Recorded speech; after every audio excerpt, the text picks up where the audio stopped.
नमस्कार दोस्तों, सॉरी मैं थोड़ा सा लेट हूँ इस वीडियो के लिए। लेकिन एक वीडियो मुझे दो वीडियो पहले बनाने थे, बट चूंकि थोड़ा टिपिकल सिचुएशन है इस चीज से रिलेटेड, मेरे पास कई सारे डाउट्स आए, कई सारे क्वेश्चंस आए और मुझे ऐसा लगता है कि it can be a reminder to everybody. जो लोग 1 साल से तैयारी कर रहे हैं, जो लोग 6 महीने से तैयारी कर रहे हैं, जिन्होंने 1-2 महीने पहले ही तैयारी करना शुरू की, उन लोगों के लिए केवल एक रिमाइंडर है। छोटा वीडियो, ज्यादा बड़ा नहीं बनाऊंगा, 8 से 10 मिनट का ही है। फर्स्ट क्वेश्चन इज कि अभी मैं ये मान के चलता हूँ कि मिनिमम 3 मंथ्स आपके पास है। मैं ये मान के चलता हूँ कि 15 November is the maximum date अभी नेक्स्ट 3 मंथ में, कि एटलीस्ट उससे पहले बहुत कम संभावना है कि आरपीएससी प्री का पेपर कराएगी, बहुत कम। उससे पहले करा ले भूपेंद्र यादव सर बहुत ज्यादा एक्टिव हो जाएं तो हो जाए, अदरवाइज 15 नवंबर से पहले पहले प्री का पेपर होना थोड़ा मुश्किल है। तो अगर मैं मोटा मोटी टाइम देखूं तो लगभग मेरे पास 3 महीने हैं। आज 18 अगस्त है, 3 महीने हैं। अब क्वेश्चन ये आता है कि क्या हमारी अभी वर्तमान में तैयारी किस लेवल पे है? 30% कंप्लीट है, 70% कंप्लीट है, या फिर 100% हम कंप्लीट हैं? तो ये जांचना बहुत ज्यादा जरूरी है। देखो होता क्या है कि हम पढ़ते जा रहे होते हैं, ठीक है, हम पढ़ रहे हैं, लेकिन हमारी तैयारी का लेवल क्या है ये हमें नहीं पता होता है। तो ये आज का जो वीडियो केवल उस चीज के लिए बनाया है। प्रेजेंटेड बाय मी, मेरे को आप जानते ही होंगे, और प्राउड इंडियन, और ये सब चीजें काम की नहीं है, अब काम की नहीं है एक्चुअली। हाँ, आपके सवालों के लिए, उनके लिए जितने भी सवाल मेरे पास आते हैं, मैं ऑलमोस्ट मैसेज का रिप्लाई करके ऑलमोस्ट लोगों को क्लियर कर देता हूँ। थोड़ा टाइम ज्यादा लग रहा है, मैं उसके लिए माफी चाहूंगा। मैं क्षमा प्रार्थी हूँ इस चीज के लिए कि भाई थोड़ा सा टाइम लग जाता है, लेकिन कई सारी चीजें ऐसी हैं जो इन्वॉल्व कर लेती हैं। चलिए अब चलते हैं फर्स्ट स्लाइड के ऊपर। ये नोटिफिकेशन की स्लाइड है। नोटिफिकेशन निकला हो, 988 पोस्ट है, ये निकला था तब। उसके बाद फॉर्म भरने की भी डेट आ गई थी, सब भरवा दिया फॉर्म। वापस से कहता हूँ, ऑलमोस्ट शायद लगभग सभी लोगों ने भर दिया होगा। बात है, ये भी मैं बता दूंगा एस्टिमेटेड डेट क्या है। मिनिमम 3 मंथ्स मान के चल रहा हूँ, 90 डेज। कितनी परसेंटेज हमारी है कि हम प्रिपेयर्ड हैं, ये क्वेश्चन है कि भाई वेदर वी आर प्रिपेयर्ड और नॉट। मैं पहले ही बता चुका हूँ 200 मार्क्स है, 150 क्वेश्चन होते हैं। सबसे पहले ये देखो कि सिलेबस कैसे पता करोगे कि भाई आप कितने प्रिपेयर्ड हो। ठीक है, तो सबसे पहले आप क्या देखो कि सिलेबस देखो कि सिलेबस ये है। उसमें देखो कि ये टॉपिक मेरे को आता है, इस टॉपिक से इतने क्वेश्चन बन रहे हैं, क्या मैं ये क्वेश्चन कर पा रहा हूँ? देखो केवल पढ़ने से काम नहीं होगा। आप उस पढ़ाई को अगर इम्प्लीमेंट नहीं कर पा रहे हो अपने सवाल सॉल्व करने की कैपेसिटी के साथ, कैपेबिलिटी के साथ, को कोई मतलब नहीं तैयारी का। सब धरी की धरी रह जाएगी। हाँ, आपके ज्ञान के लिए अच्छी बात है, ज्ञान हमेशा काम आता है, लेकिन एग्जाम क्रैक करने की जब मैं बात करूं तो वहां दिक्कत है। तो सबसे पहले देखो सिलेबस में कौन सा पार्ट आपका छूटा हुआ है। और मैं ये मानता हूं कि ये जो 1 महीना है नेक्स्ट, एटलीस्ट आप उन चीजों पे अभी दे सकते हो जो आपकी वीक हैं। समझो इस चीज को, क्योंकि कभी कभी जो आपके वीक सेक्शंस होते हैं उनसे बहुत स्ट्रेट फॉरवर्ड क्वेश्चन आता है। तो कोई सेक्शन ऐसा नहीं होना चाहिए जिसको आपने कभी छुआ ही नहीं है। समझ रहे हो इस बात को? कई चीजें ऐसी होती हैं जो बिल्कुल सिंपल ही आ जाती हैं और आप बोलते हो कि अरे यार एक बार एक पेज पढ़ लेता मैं तो उसको आंसर देता। तो एटलीस्ट ये जो 1 महीना है, जो बिल्कुल ही अभी से शुरू कर रहे हैं उनके लिए तो ये स्ट्रेटेजी नहीं है। लेकिन जो पिछले 6 महीने 8 महीने से प्रिपेयर करते आ रहे हैं उनके लिए ये स्ट्रेटेजी है कि अभी जो 1 महीना है उसमें आप अपना जो वीक सेक्शन है उसको बहुत अच्छे से स्ट्रॉन्ग करो, डबल ट्रिपल बार पढ़ो, और लास्ट के जो 2 मंथ से उसमें उसको रिवाइज करो, पुरानी वाली चीजों को और अभी जो चीजें पढ़ी हैं। तो सिलेबस के अकॉर्डिंग चलो कि भाई सिलेबस में ये पार्ट मेरा कवर है, करेक्ट है, ये पार्ट मेरा नहीं है, मुझे वीक करता है, तो उसको भी तुरंत उठाओ। सिलेबस की कॉपी ऐसी हो जानी चाहिए कि वो काली सी हो जाए, या तो सामने चिपका लो, और अगर हाथ में है तो उस पर इतने टिक हो जाने चाहिए, 5-5 बार टिक है कि हाँ ये मेरा रिवीजन होगा, ट्वाइस रिवीजन है, डबल टिक है, थ्राइस रिवीजन है, ट्रिपल टिक है। तो ये वाला कॉन्सेप्ट है, ध्यान रखो, सिलेबस इसलिए इंपॉर्टेंट है। नेक्स्ट चीज है, अगर आपको चेक करना है कि आपकी तैयारी कितनी है, आप अभी आरपीएससी का 2013 का पेपर उठा लो और उसको 3 घंटे देने के लिए बैठ जाओ। आप देख लो आपके कितने क्वेश्चन हो रहे हैं सही। मैं बता रहा हूँ, आपको पता चल जाएगा। बिल्कुल सटीक से उठाना, बिल्कुल सारे जो डाइवर्जन को छोड़ के 3 घंटे बैठना, कितना पेपर अटेम्प्ट कर पा रहे हो।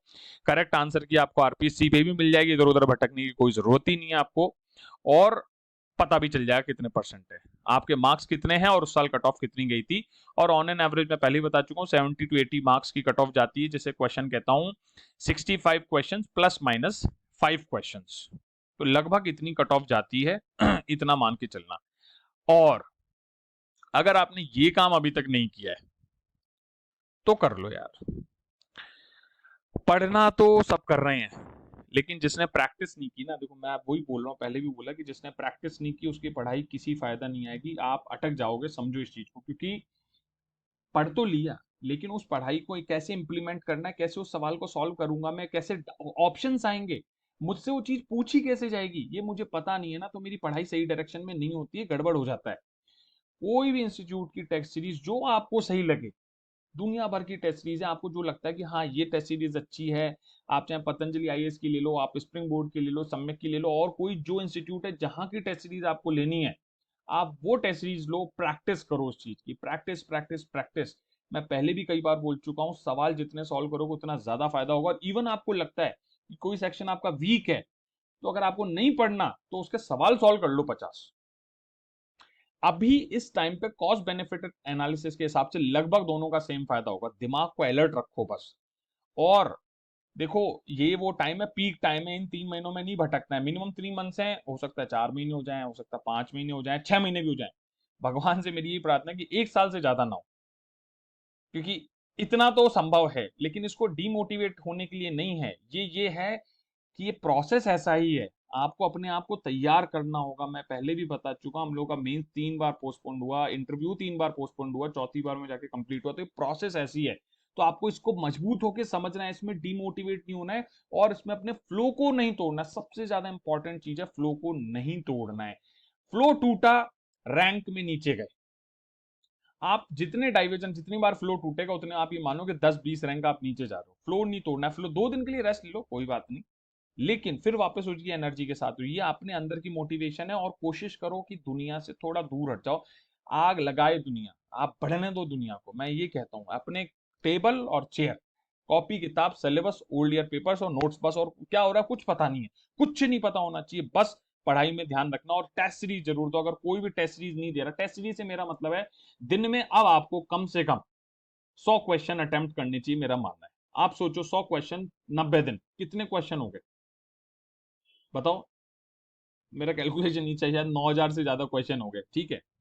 10 दिन करूंगा तो कितने हो जाएंगे, 1,000 हो जाएंगे, बिल्कुल 90 हो जाएंगे, तो 9,000 क्वेश्चन। 9,000 क्वेश्चन अगर आप कर लो तो कहाँ 150 क्वेश्चन बाहर जाएंगे, नहीं जाएंगे। तो ओल्ड ईयर क्वेश्चन पढ़ो, अदर उधर से क्वेश्चन पढ़ो, कहीं से क्वेश्चन बैंक ले आओ या बाद में ले आओ, धीरे धीरे अभी कर लो। अभी 100 नहीं कर पा रहे तो अभी 50 करो, फिर धीरे धीरे उनको बढ़ा देना कि नेक्स्ट 10 दिन 100 कर लेता हूँ, फिर उसके 50 कर लेता हूँ, फिर मैं नेक्स्ट 10 दिन के लिए 60 कर लूंगा, फिर उसके नेक्स्ट 10 दिन मैं 70 कर लूंगा। तो ऐसे ऐसे बढ़ाओ और एक्सप्लेनेशन देखते जाओ। और हमेशा ध्यान रखो, एक आरपीएससी का जो क्वेश्चन है वो आपको 4 क्वेश्चन देता है, वो जो चारों ऑप्शन होते हैं ना, वो 4 क्वेश्चन होते हैं। एनालिसिस ऐसे किया जाता है, एक क्वेश्चन का एक आंसर टिक, अच्छा ये आंसर ये इसलिए क्यों है, ये नहीं है analysis. Old year question paper जब बोला जाता है, उसका मतलब ये कि उस क्वेश्चन में 4 ऑप्शन जो थे, वो 4 ऑप्शन क्यों थे, उन चारों ऑप्शन के बारे में जानकारी होनी चाहिए। इसको मैं ऐसे कहता हूं कि फैकल्टी उन 4 ऑप्शन के सराउंडिंग दोबारा क्वेश्चन बना सकती है, दिस इज द पॉइंट। ये हमें समझना है, ठीक है। इसके बाद अगर मैं बात करूं, तो दिस इज द फंडा जो मैंने फॉलो किया pre mains interview, whatever it is, read, revise practice and repeat. ये करते जाओ। रीड के लिए आपके नोट्स हैं, बुक्स हैं, जो भी आप कोशिश करना चाहते हैं उनको रिवाइज करो, छोटा करो, नोट्स बनाओ, और यही नोट्स आपको मेंस में काम आ जाएंगे, ध्यान रखना। और प्रैक्टिस करो, प्रैक्टिस के लिए ओल्ड ईयर्स पेपर्स हैं, या फिर आपके इंस्टीट्यूट की टेस्ट सीरीज हैं, या फिर और कोई क्वेश्चंस अवेलेबल हो जाते हैं, वो करो, फिर उनको रिवाइज करो, फिर प्रैक्टिस करो, और फिर रिपीट करो, करते जाओ, और आपका सिलेक्शन कोई माई का लाल रोक नहीं सकता, ये मैं आपको गारंटी देता हूँ। अगर आपने पूरी डेडिकेटेडली ये प्रोसेस फॉलो कर ली, तो आपका सिलेक्शन कोई नहीं रोक पाएगा। इस चीज का ध्यान दो। वापस से कहता हूं, अगर आपने आपको जज करना है तो कोई भी आरपीएससी का पुराना पेपर उठा के देख लो, करंट के 20 क्वेश्चन छोड़ देना, मैं मान लेता हूँ करंट के क्वेश्चन ऐसे हैं जो शायद हो सकता नहीं है, लेकिन उसके अलावा 130 क्वेश्चन तो हैं।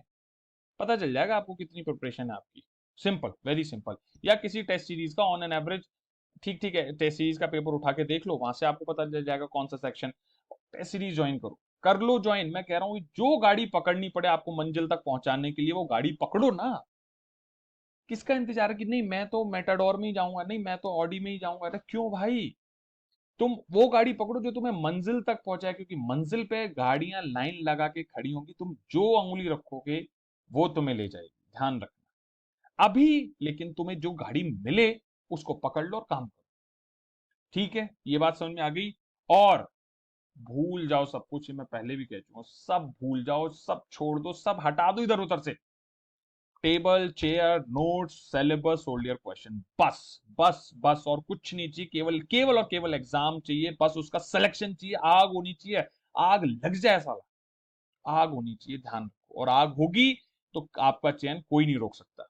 ठीक है, तो ये केवल इस चीज के लिए वीडियो था कि अपनी तैयारी की लेवल चेक कर लो, कमजोर है तो उस पर फोकस करो, तुरंत आगे चलते जाओ।